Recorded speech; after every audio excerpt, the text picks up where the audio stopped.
Yeah sir, అందరికీ నమస్కారం అండి. జగన్మోహన్ రెడ్డి గారు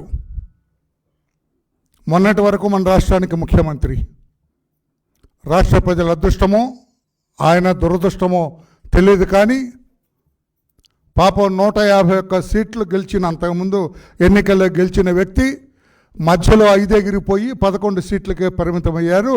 నీకు ప్రతిపక్ష హోదా కూడా లేదు అని చెప్పి అతన్ని ప్రజలు తగిన గుణపాఠం చెప్పారు. నెత్తి మీద కొట్టి కూర్చోబెట్టారు ఒక పక్కన. ఆయనకి అనుంగు శిష్యుడు విజయసాయిరెడ్డి గారు. వీళ్ళిద్దరి అనుబంధం ఏవన్గా 11 కేసుల్లో ముద్దాయి జగన్మోహన్ రెడ్డి గారు. పాత్రికేయ సోదరులు కూడా ఈరోజున కొంచెం ఒక డిఫరెంట్ ప్రెస్ మీట్, మీరు కూడా కొంచెం మా రెస్క్యూకు రావాలా, తప్పు ఒప్పును అని చెప్పాలా పాత్రికేయ సోదరులు కూడా. A1 జగన్మోహన్ రెడ్డి గారు పలు కేసుల్లో ముద్దాయి. ఆయన 11 కేసుల్లో ఛార్జ్షీట్ ఉన్నది ఆయన మీద. 2012లోనే ఛార్జ్షీట్లు వేశారు. అంటే 12 సంవత్సరాల క్రితం 11 కేసుల్లో ఛార్జ్షీట్లు ఎదుర్కొంటున్న వ్యక్తి జగన్మోహన్ రెడ్డి గారు. మొన్నటి వరకు మన రాష్ట్ర ముఖ్యమంత్రి, ఈనాడు శాసనసభ్యుడిగా మిగిలాడు. A2 విజయసాయిరెడ్డి గారు గౌరవ పెద్దల సభా సభ్యుడు. ఆయన అంటే రాజ్యసభ సభ్యుడు. మన రాజ్యాంగం ప్రకారం, డాక్టర్ అంబేద్కర్ రాసిన రాజ్యాంగం ప్రకారం పెద్దలు, మంచి రికార్డు ఉన్న వాళ్ళు, నీతివంతమైన జీవితాన్ని గడుపుతున్న వాళ్ళు లోక్సభలో పాస్ అయిన బిల్లును రాజ్యసభలో పరిశీలించి క్షుణ్ణంగా ఆ బిల్లు యొక్క బాగోగులు అణువణువున నిశితంగా పరిశీలించి ఓకే అని చెప్పే సభ పెద్దల సభ, బాధ్యతాయుతమైన సభ. మరి ఎందుకో తెలియదు, మరి రాష్ట్ర ప్రజల దురదృష్టమా, భారతదేశ ప్రజల దురదృష్టమా, రాజ్యాంగం మరి ఏదైనా కల్పించిన వెసులుబాట నాకు తెలియదు, కానీ అతను 3 సార్లు రాజ్యసభ సభ్యుడు, ఇప్పుడు రాజ్యసభ సభ్యుడు. ఈ 11 కేసుల్లో అతను కూడా A2. జగన్మోహన్ రెడ్డి అని కోర్టులో పిలిస్తే ఆ గుంపులో ఈయన కూడా పోతాడు, కోర్టులో హాజరవుతుంటాడు. ఆ రకంగా కోట్లాది రూపాయలు, 43,000 కోట్ల రూపాయలు అన్యాయక్రాంతం చేసింది ఈ team headed by mister Jaganmohan Reddy as A1 గారి టీం. ఆంధ్రప్రదేశ్ రాష్ట్ర ప్రజల సొమ్ము 43,000 కోట్ల రూపాయలు కొట్టేశారని ఛార్జ్షీట్ వేశారు. A1 జగన్మోహన్ రెడ్డి, A2 ఇతను విజయసాయిరెడ్డి. 12 సంవత్సరాలుగా ఛార్జ్షీట్ వేస్తే అది దురదృష్టమా, లేకుంటే న్యాయస్థానాల ఉదాసీనత, లేకపోతే న్యాయస్థానాలు చూపించవలసినంత చొరవ చూపించలేదా, తీసుకోవలసినంత జాగ్రత్తలు తీసుకోలేదా? నేనైతే న్యాయస్థానాలని తప్పు పట్టాలనేది నా ఉద్దేశం కాదు, కానీ 12 సంవత్సరాలుగా విచారణ లేకుండా ఇష్టం వచ్చినట్లుగా తిరుగుతున్నారు ఈ ఇద్దరు ముద్దాయిలు కూడా. అబేబే మాకేం లేదన్నట్లుగా తిరుగుతున్నారు, కానీ వారి వెనక 11 ఛార్జ్షీట్లు ఉన్నాయి ఫైల్డ్ బై CBI. ఆ చురుకంటాం చూడు, అతని వెనక గురివింద గింజకి నలుపున్నట్లుగా వీళ్ళ వెనక ఎంత చరిత్ర ఉన్నది. 11 కేసుల్లో ముద్దాయి జగన్మోహన్ రెడ్డి అన్న ఆలోచన అతనికి ఉన్నదా లేదో నాకు తెలీదు. దిస్ మ్యాన్ A2 గౌరవ పెద్దల సభ సభ్యుడు, పార్లమెంట్ సభ్యుడు, అతను 11 కేసుల్లో ఛార్జ్షీట్ ఎదుర్కొంటున్న వ్యక్తి. 5 ఎన్ఫోర్స్మెంట్ డైరెక్టరేట్ కేసుల్లో ఛార్జ్షీట్లు ఎదుర్కొంటున్నారు వీళ్ళిద్దరు కూడా. మాకేం తెలీదు, మేము ఏదో అంటారు నీతి పూసలమా నెయ్యి పూసలం అంటారు, ఏదో గ్రామీణంలో మాట్లాడుకుంటారు. ఏ తప్పు చేయని వ్యక్తుల పవిత్రులాగా బాహ్య ప్రపంచంలో తిరుగుతుంటే బాధేస్తుంది నాలాంటి వాడికి. వాళ్ళు ఎలా తిరుగుతుంటే ఇంతవరకు ఎందుకు ట్రయల్ స్టార్ట్ అవ్వలేదు, ఎందుకు వీరికి శిక్ష పట్టమో లేకుంటే నిర్దోషిగా బయటకు రావటం జరగాలి కదండి. 12 సంవత్సరాలు ఇన్ని కేసుల్లో విచారణ జరగకుండా వీళ్ళు ఉండటం ఏమిటి? నేను గౌరవ సుప్రీంకోర్టు చీఫ్ జస్టిస్ చంద్రచూడ్ గారిని ప్రశ్నించటం లేదు, నేను గౌరవంగా విజ్ఞప్తి చేస్తున్నా. What is this sir? మీ గురించి మీ కుటుంబ నేపథ్యం నాకు తెలుసు. నీతి నిజాయితీ కలిగిన కుటుంబం, న్యాయశాస్త్రాన్ని అవపోసన పట్టిన కుటుంబం మీది. కానీ ఇదేంటి సార్, 12 ఏళ్ళైనా కూడా ఇతను కోర్టుకు వెళ్ళాను సార్, నా మీద విచారణ చేయండి అని అడగలేము సార్. కోర్టులు ఏమైనా ఈ కేసులు మర్చిపోయినావా? కోర్టుల్లో ఏదైనా ఈ పేపర్లో తగలబెడతారు చూడు, అట్లా ఏదైనా చేసి వీళ్ళ కేసులు లేకుండా ఉన్నాయా? లేదంటే కోర్టుకు అటెండ్ అవుతున్నారా? నాకైతే అంతుపట్టడం లేదు. ఇదే if this is with some other ఎక్కువ, ఎంత డబ్బున్న డబ్బు లేని అక్యూజుడు, రాజ్యాంగ పరపతి లేని అక్యూజుడు అయితే ఇలాగ ఊరుకుంటుందా కోర్టు? నేను కోర్టును తప్పు పట్టలేదు, మళ్ళీ ఏదో అంటారు కంటెంప్ట్ అని. నేను కోర్టును తప్పు పట్టట్లేదు, నాకు సమాధానం కావాలని చెప్పి నేను అడుగుతున్నా. ఒక సామాన్య పౌరుడిగా నేను అడుగుతూ ఉన్నాను. నేను 12 సంవత్సరాలు ఏ విచారణ లేకుండా నిస్సిగ్గుగా బేసిక్గా ఈ రోజున ముద్దాయిలు రోడ్ల మీద తిరుగుతూ ఉంటే, పైగా అండి ఇంకొక విచిత్రం, తమ్ముడు నా వైపు చూడు, ఈ జగన్మోహన్ రెడ్డి గారు అంట నేను యూరోప్ వెళ్తాను 6 నెలలు నాకు పర్మిషన్ ఇవ్వండి అంట కోర్టుని. Are you playing with the courts? న్యాయస్థానాలతో ఆడుతున్నారా మీరు ముద్దాయిలు? ఆడు అన్నాను. ఆ ఏటు గౌరవ పార్లమెంట్ సభ్యుడు, ఆయన పార్లమెంట్లో బల్లగుద్ది వాదిస్తాడు, సిగ్గుచేటు. ఏ పార్టీ? జగన్ పార్టీ నుంచే కదా ఆయన. సిగ్గుచేటు నీలాంటి వాడిని పెద్దల సభలో పెట్టడం. నీ వెనుకంత నేర చరిత్ర. ఈయన అడిగితే నేను యూరోప్ వెళ్తా మా ఏవంతో పాటు అంటాను. సిబిఐ వాళ్ళు వెళ్ళటానికి లేదు, ఈ కోర్టులో విచారణ జరగాలని పాప వాళ్ళంటే కోర్టు రేపు ఏం ఆర్డర్ ఇస్తుందో అని చెప్పినాను. నా ప్రెస్ మీట్ కోర్టుని ప్రభావితం చేయాలని కూడా కాదండి. ఏమిటి ఈ కన్ఫ్యూజన్ అనేది నాది. కోర్టు ప్రజల రెస్క్యూకు రావద్దా? నాలాంటి ప్రశ్నించే పౌరుడి రెస్క్యూకు రావద్దా? ఏం వరలరామయ్య గారు మేమెందుకు పోనిస్తాం, అడుగడుగున ఎవ్రీడే ట్రయల్ చేస్తాం, వీళ్ళ సంగతి తేలుస్తాం అనొద్దండి court. If they are innocent, వాళ్ళు చాలా గౌరవప్రదంగా అవినీతి రహితులంటే ఓకే. కోర్టు విచారణ జరగకుండా 6 నెలలు ఆయనకు పర్మిషన్ ఇచ్చి 3 నెలలు ఈయనకు పర్మిషన్ ఇచ్చి వీళ్ళు యూరోపియన్లు ఇప్పటికే పెద్దలందరూ కూడా నేర చరిత్ర అందరూ లండన్లో దిగుతున్నారట. జగన్మోహన్ రెడ్డి గారు లండన్లో ఉంటాడట, ఇక్కడి నుంచి ఎగిరిపోతే లండన్లోనే ఉంటాడట. ఏంటండి కోర్టు ఈ నేరస్తులకి ఈ రకంగా వెసులుబాటు కల్పించడం కరెక్టా కాదా చెప్పాలని చెప్పి కూడా నేను న్యాయస్థానంలో చీఫ్ జస్టిస్ గారిని అడుగుతున్నా. Nothing wrong in asking like this. నా ప్రశ్నకు సమాధానం చెప్పాలి. లేదు వరలరామయ్య గారు వాళ్ళకి మేము పర్మిషన్ ఇవ్వటం లేదు.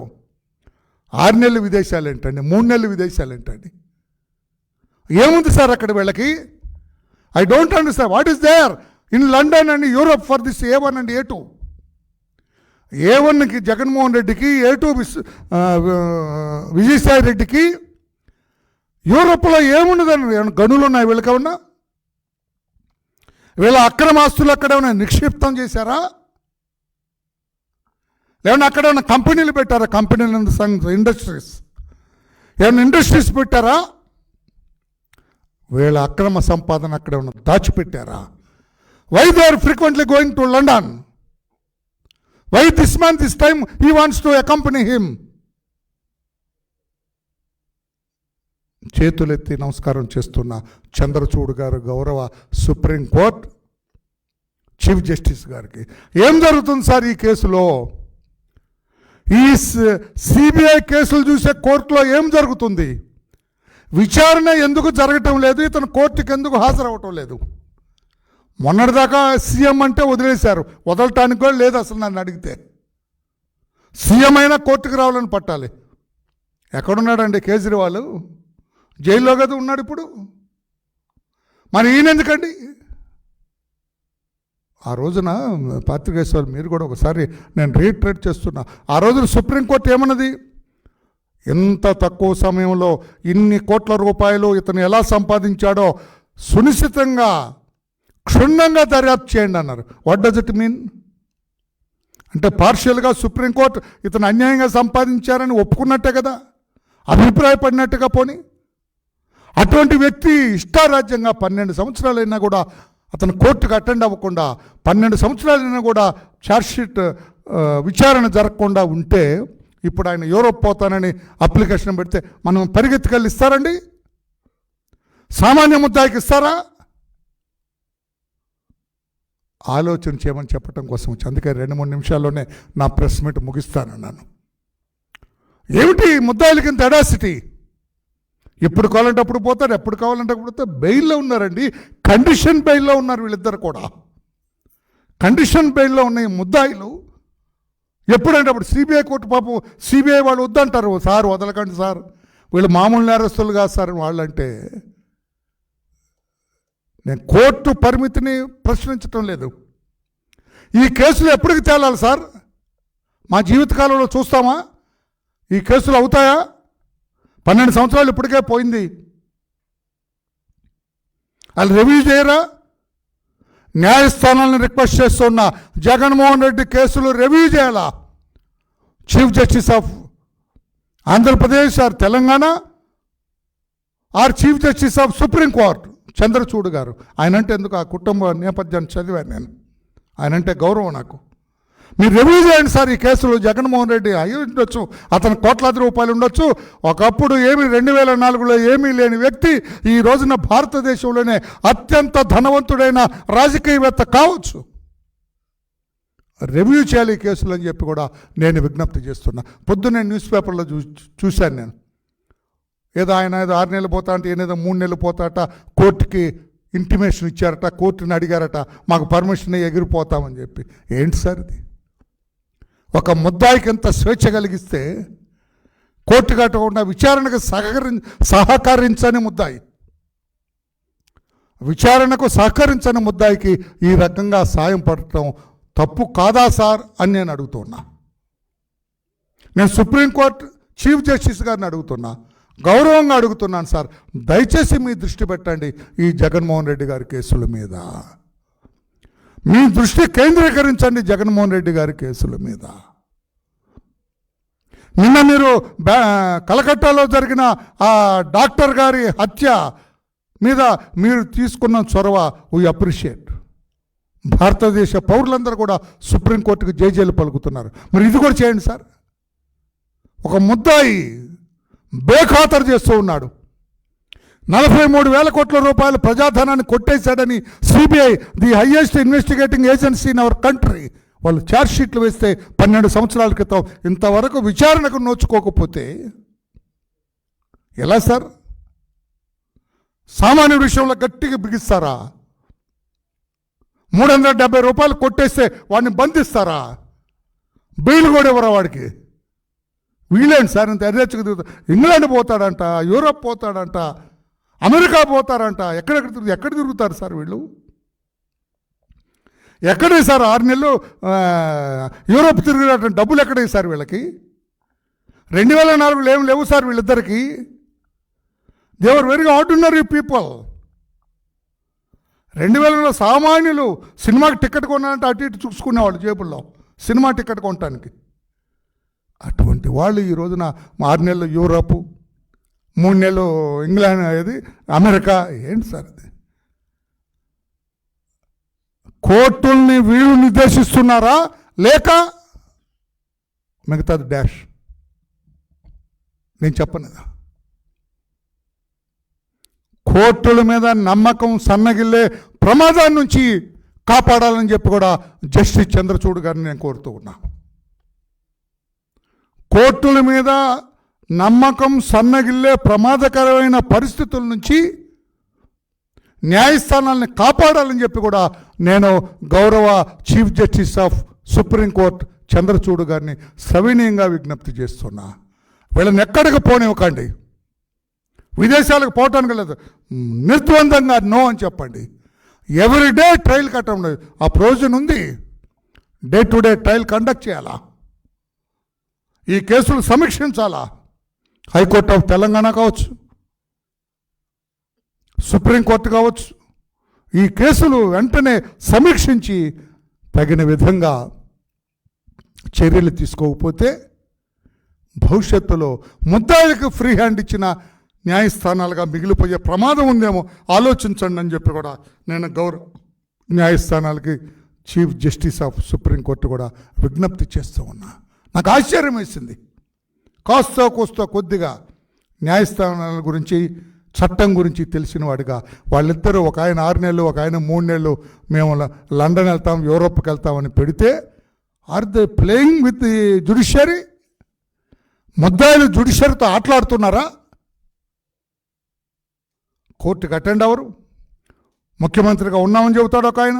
పార్లమెంట్లో నేనేదో మాట్లాడాలా, పెద్దల సభలో జాతికి మేలు చేయాలంటాడు ఆయన. ఏంటి సార్ ఇది? నేను పొలిటికల్గా మాట్లాడలేదండి. పొలిటికల్గా మాట్లాడితే చచ్చిన పాము అది. వైఎస్ఆర్ కాంగ్రెస్ పార్టీ పొలిటికల్గా మాట్లాడితే 11 సీట్లకే పరిమితమయ్యారు వాళ్ళు. ప్రతిపక్ష హోదా కూడా లేదు. పొలిటికల్గా ఇట్ ఈస్ డెడ్ పార్టీ, చచ్చిపోయిన పార్టీ.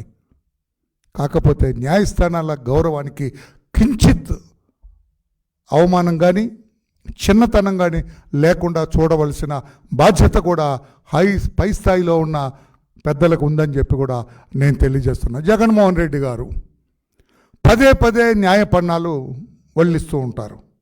మిమ్మల్ని అడుగుతున్నాను, మీరు కోర్టు గట్ట ఉండకుండా ఈ రకంగా విదేశాలకు పారిపోవటానికి అప్లై చేయటం కరెక్టా?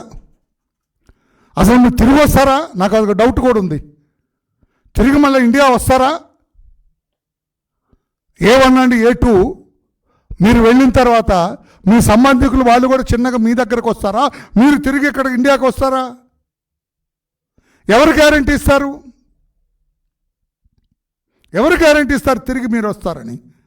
పోనీ ఇక్కడ రాజకీయంగా మీకేం పెద్ద కనపట్టలేదు. ఇక్కడ కనుచూపు మేరలో మీకు రాజకీయంగా మంచి భవిష్యత్తు ఏం లేదు. ఇక్కడ ఈడ్చి కొడితే 11కి పరిమితం అయ్యారు మీరు. ప్రజలు ఎవరు మీ పట్ల లేరు. భవిష్యత్తులో కూడా మీకు రాజకీయ జీవితం ఆశాజనకంగా లేదు. తిరిగి వస్తారా లేదా? ఇప్పుడు A2 ఉన్నాడు. A2 మీద కొన్ని క్రిమినల్ కేసులు కూడా రెడీ అవుతున్నాయి అంటున్నారు. ఇంకా కొన్ని వైజాగ్లో అన్ని భూ కబ్జాలన్నీ బయటకు వస్తే A2 మరలా లోపలికి పోవాలి కదా. ఈ నేపథ్యంలో వాళ్ళు విదేశాలకు వెళ్ళి కూర్చుంటే మరలా ఏంటండి? వీటి గురించి ఆలోచన చేయవలసిన హై టైం అంటున్నాను నేను. సిబిఐ కూడా ఇంకా కొంచెం స్ట్రింజెంట్, కొంచెం గట్టిగా యాక్ట్ చేయాలా. చాలా చాలా లిబరల్గా నేను అడుగుతున్నాను. నేను గతంలో కొంతకాలం పోలీస్ అధికారిగా చేసిన వ్యక్తిగా చాలా లిబరల్గా చూసింది సిబిఐ జగన్మోహన్ రెడ్డి ఆ టీముని, ఆ నేర చిట్టాలో ఉన్న టీంని, ఆయనకు అనుంగు A1 A2 A3 వాళ్ళంతా బ్యాచ్ని చూడవలసినంత గట్టిగా చూడలేదు. అందుకే ఇప్పటికైనా రోజువారీ విచారణ జరగాలి జగన్మోహన్ రెడ్డి గారి కేసులో. ఆయన తప్పు చేశాడా లేదా కోర్టులు త్వరితగతిన చేయాలి. తప్పు చేస్తే శిక్ష, లేదంటే విడుదల. అంతేగాని వాళ్ళకున్న పరపతిని అడ్డు పెట్టుకొని, వారికి ఉన్న అవకాశాలను అడ్డు పెట్టుకొని ఈ రకంగా కోర్టులకు హాజరవ్వకుండా విదేశాలకు వెళ్తూ ఉంటాం తప్పు, సరైనది కాదు అని చెప్పి కూడా తెలియజేస్తూ న్యాయశాస్త్ర కోవిదులందరూ కూడా దీన్ని ఒక ఆసరాగా, వాళ్ళు ముద్దాయిలు ఆసరాగా తీసుకొని భవిష్యత్తులో కూడా జగన్మోహన్ రెడ్డి గారికి ఇచ్చారు, నాకెందుకు ఇవ్వరు? A2కి ఇచ్చారు పర్మిషన్, నాకెందుకు ఇవ్వరు? ఆయనకు 12 ఏళ్ళైనా కూడా విచారణ జరపలేదుగా, నా కేసులో ఎందుకు అటెండ్ అవ్వాలా అని దీన్ని సాకుగా, ఒక ప్లీగా, ఒక ప్రెసిడెంట్గా తీసుకుంటే కోర్టులు ఎలా ఉంటాయి ఒక్కసారి ఆలోచన చేయాలని చెప్పి కూడా తెలియదు. నీకు అర్థమైనట్లేదు తమ్ముడు. ఇది జగన్మోహన్ రెడ్డి గారి కేసులో 12 ఏళ్ళుగా విచారణ జరగలేదు కదా, నా కేసులో ఎందుకు తొందరపడుతున్నారు అని ఒక ముద్దాయి కోర్టును ప్రశ్నిస్తే ఏం సమాధానం చెబుతాం? ముద్దాయి నేను ఇంగ్లాండ్ వెళ్తా ఉంటే జగన్మోహన్ రెడ్డి గారికి ఇచ్చారు 6 నెలలు, నాకు కనీసం 5 నెలలన్నీ ఇవ్వండి అని ఇంకొక ముద్దాయి అడిగితే, ముద్దాయిలకి ఎంత ఫ్రీడమ్ ఏంటి సార్? చట్టబద్ధంగా ఎంతవరకు ఇవ్వాలి అంతవరకు ఇవ్వండి, నేను కాదంటలేదు. ఈ నెల నేను 6 నెలలు వెళ్తా, ఈ నెల 3 నెలలు వెళ్తాడు ఆయన, వచ్చే సంవత్సరం ఇది వెళ్తా ఉండి. ఏంటి సార్ ఇది? ఇంతంత నేరం మన సుప్రీంకోర్టు జడ్జెసే కామెంట్ చేశారు, హత్యా నేరం కంటే గొప్ప నేరం ఇది. హత్య క్షణికావేశంలో చేస్తాడు, కానీ ఈ ఆర్థిక నేరాలన్నీ కూడా ప్రీ ప్లాన్డ్గా, ప్రణాళిక ప్రకారం దీని ప్రభావం దేశ ఆర్థిక వ్యవస్థ మీద కూడా పడుతుంది. తమ్ముడు నోట్ చేయాలి ఈ పాయింట్. దేశ ఆర్థిక వ్యవస్థ మీద కూడా పడుతుందని చెప్పి సుప్రీంకోర్టు వ్యాఖ్యానించినప్పుడు ఇతను పవిత్రుడిగా చూస్తామండి? మంచివాడిగా చూస్తారండి ఎవరైనా? ఆలోచన చేయండి అని చెప్పి కూడా విఘ్నులైన మీ అందరికీ విజ్ఞప్తి చేస్తూ, చివరగా జగన్మోహన్ రెడ్డి గారు ఇటువంటి మీరు విదేశాలకు పోవద్దు, మీ కేసులు పూర్తయ్యేంత వరకు కూడా. అది నా సూచన మీకు. న్యాయ స్థానాలకు కూడా విజ్ఞప్తి చేస్తున్నా. నేను డైరెక్ట్ చేయట్లా, విజ్ఞప్తి చేస్తూ ఉన్నా. ఒక్కసారి ఆలోచన చేయండి. 12 ఏళ్ళుగా కేసుల్లో ఏం లేదు, ఇంతవరకు ఓమని అక్షరం లేదు, విచారణ లేదు. ఇతను మంచివాడా నేరస్తుడా తెలియటం లేదు. ఈ నేపథ్యంలో 6 నెలలు ఆయన్ని 3 నెలలు ఈయన్ని విదేశాలకు పంపితే ఏమి జరుగుతుందో, ఏమి అభిప్రాయం ఉంటుందో న్యాయస్థానాల మీద ఒక్కసారి పునఃపరిశీలన చేయమని కూడా నేను విజ్ఞప్తి చేస్తున్నా. సుప్రీంకోర్టు CJ గౌరవ చంద్రచూడ్ గారు సవినయంగా విజ్ఞప్తి చేస్తున్నా, ఈ కేసులు మీరే సమీక్ష చేయాలా?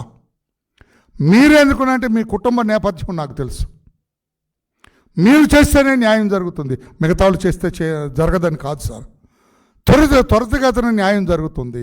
ఇది సమీక్ష చేయాలని చెప్పి కూడా విజ్ఞప్తి చేస్తూ ఉన్నాను నేను. ఈ రకంగా ముద్దాయి ఈ కెనాట్ ప్లే, న్యాయస్థానాలతో ఆడుకోవటానికి వీల్లేదు, అది ఎలవ్ చేయకూడదని చెప్పి కూడా గౌరవ న్యాయస్థానాలకి నేను విజ్ఞప్తి చేస్తూ, జగన్మోహన్ రెడ్డి గారు మీరు కూడా ఆలోచన చేయండి సార్. మామూలు ముద్దాయి కాదు కదా. 5 ఏళ్ళు ముఖ్యమంత్రిగా చేసిన ముద్దాయి మీరు, శాసనసభ్యుడిగా ఉన్న ముద్దాయి, ఆయన 15 ఏళ్ళ ఇప్పుడు ఎంపీగా చేసిన ముద్దాయి, ఇప్పుడు ఎంపీగా ఉన్నాడు ముద్దాయి. మామూలు ముద్దాయిలు కాదుగా, ప్రత్యేకత సంతరించుకున్న ముద్దాయిలు. 10 ఏళ్ల క్రితం ఏమి లేని వాళ్ళు ఈరోజు కోట్ల పడగలెత్తిన ముద్దాయిలు. మామూలు వాళ్ళ మీరు? మీరే రోజువారీ విచారణకి మీరే స్వాగతించండి సార్. రోజు విచారణ చేసి తొందరగా నా మీద నేరం ఉందో లేదో తేల్చండి సార్ అని అడగండి. మీరే కోరండి న్యాయస్థానాలని అని చెప్పి కూడా కోరుతూ, రాష్ట్ర ప్రజలందరూ కూడా జగన్మోహన్ రెడ్డి గారు తన కేసులపైన ఆడుతున్న ఈ రాజకీయ క్రీనీడను కూడా గమనించండి. రాజకీయ క్రీనీడ ఏ రకంగా న్యాయస్థానాలతో అతను ఆడుతున్నాడని నేను అనను, కానీ ఏ రకంగా ఉపయోగించుకుంటున్నాడో అతను ఒక్కసారి ఆలోచన చేయండి అని చెప్పి కూడా తెలియజేస్తున్నాను. Thank you everybody. Any question on this, you are at liberty to ask me. Thank you.